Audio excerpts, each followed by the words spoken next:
রণে বনে জলে জঙ্গলে যখনই বিপদে পড়িবে আমাকে স্মরণ করিও, আমি রক্ষা করিব। হ্যাঁ প্রিয় দর্শক, আমি শ্রী শ্রী লোকনাথ বাবার কথাই বলছি। আজ আপনাদের দেখাবো শ্রী শ্রী লোকনাথ বাবার আশ্রম। মন্দিরটি নারায়ণগঞ্জের সোনারগাঁও উপজেলার বারোদি বাজারের ঠিক কাছেই অবস্থিত। ঢাকা থেকে আনুমানিক 30 থেকে 35 কিলোমিটার দূরত্ব হবে এই মন্দিরের। এই মন্দির দর্শনে ঢাকা থেকে দুইভাবে আসা যায়। প্রথমত গুলিস্তান কাপ্তান মার্কেটের পাশে থেকে সরাসরি বাসে বারোদি আসা যায়। এছাড়া ঢাকা কুমিল্লা রোডের যে কোনো বাসে মদনপুর বা মোগরাপাড়া নেমে সিএনজি যোগেও এই মন্দিরে আসা যায়।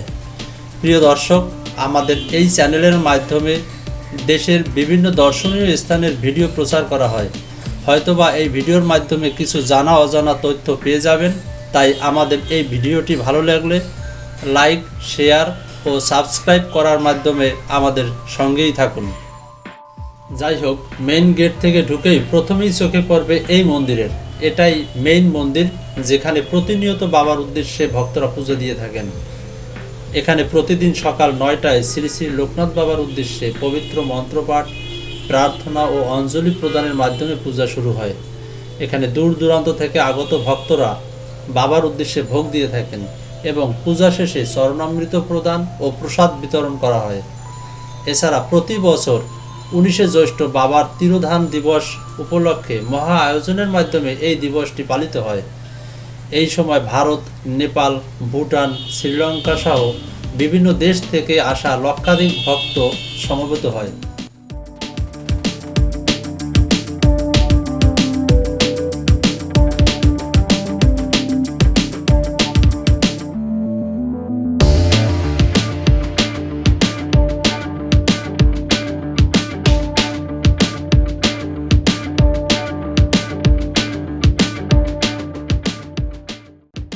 মেইন মন্দিরের বাম পাশে অবস্থান শ্রী শ্রী দুর্গা মন্দিরের। দুর্গা পূজার পরেই দুর্গা প্রতিমা বিসর্জন দিয়ে দেওয়া হয়, তাই এই মুহূর্তে এখানে কোনো বিগ্রহ নেই।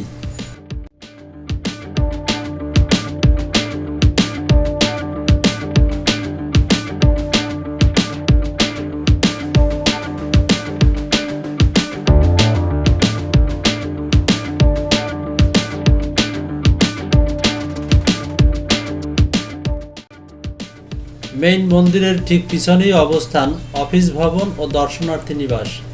এছাড়াও আরও 2টি দর্শনার্থী নিবাস রয়েছে মন্দিরের পশ্চিম পাশে। এখানে দূর দূরান্ত থেকে আসা ভক্তগণ রাত্রি যাপন করতে পারেন।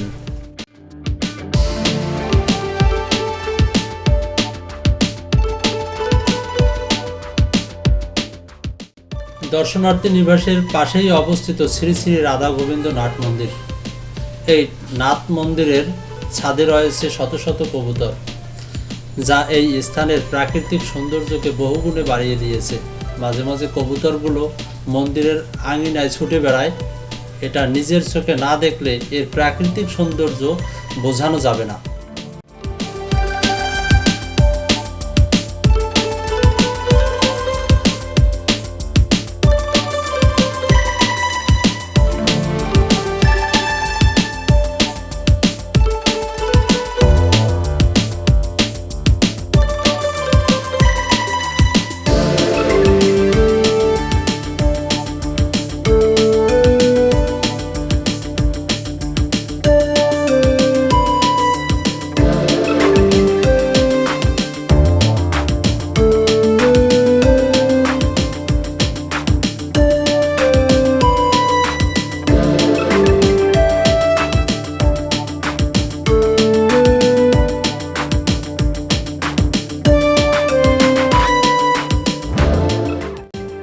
এই বিশালাকার নাট মন্দিরে মহানাম যজ্ঞ, ভাগবত পাঠ, পদাবলী কীর্তন, জন্মাষ্টমী সহ সকল ধরনের অনুষ্ঠানের আয়োজন করা হয়।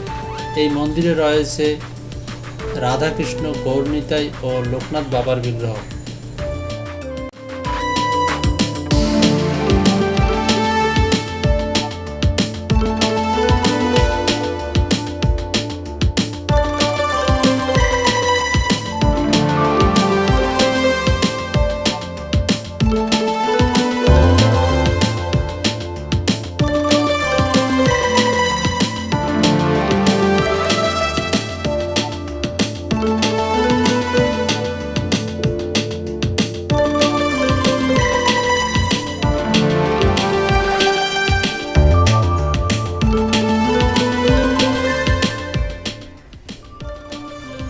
এই নাট মন্দিরের ঠিক দক্ষিণ পাশেই অবস্থান মহাদেব শিবের বিশালাকার বিগ্রহ, যা একটি পুকুরের মাঝে অবস্থিত। এই পুকুরটিকে কামনা সাগরও বলা হয়। কথিত আছে বাবা শ্রী শ্রী লোকনাথ এই পুকুরেই স্নান করতেন।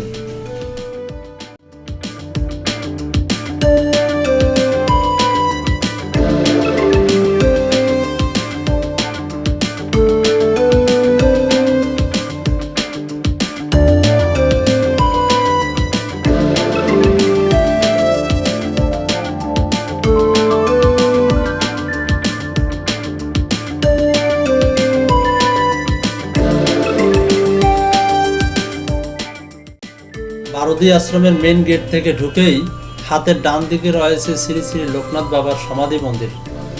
মন্দির দর্শনের পুরো সময় জুড়ে এখানেও একজন পূজারী এই মন্দিরে অবস্থান করেন। চাইলে এখান থেকেও চরণামৃত নেওয়া যায়।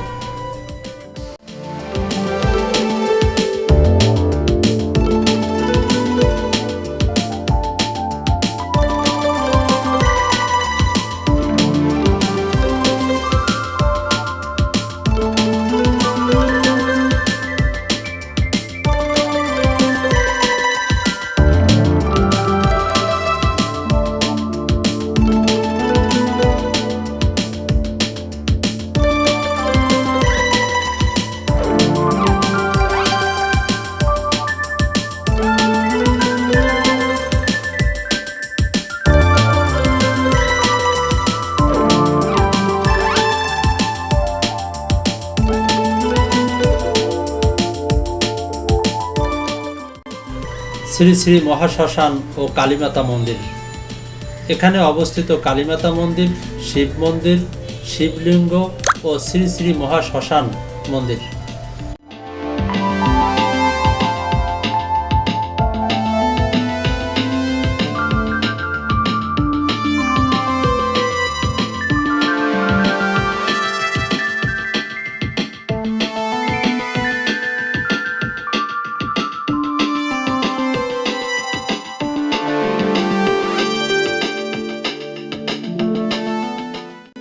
একসময় ধার্মিক দানবীর রাজা হরিশ্চন্দ্র ঋষি বিশ্বামিত্রকে দেওয়া প্রতিশ্রুতি রক্ষার জন্য নিজ স্ত্রী ও সন্তানহারা হয়ে শ্মশানঘাটে শবদাহ করার ডোমের কাজ করতেন।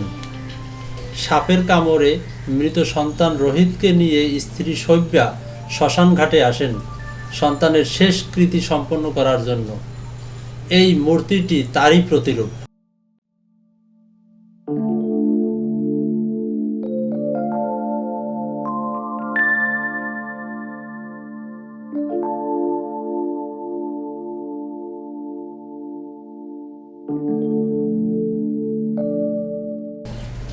দিব্যান লোকাংশ গচ্ছাত। এই মহাশ্মশানের ভিতরে রয়েছে একটি স্নানঘর। শবদাহ করার পূর্বে এখানেই শবদেহ স্নান করানো হয় এবং স্নানঘরের দুই পাশে রয়েছে দুইটি চিতা সাজানোর স্থান।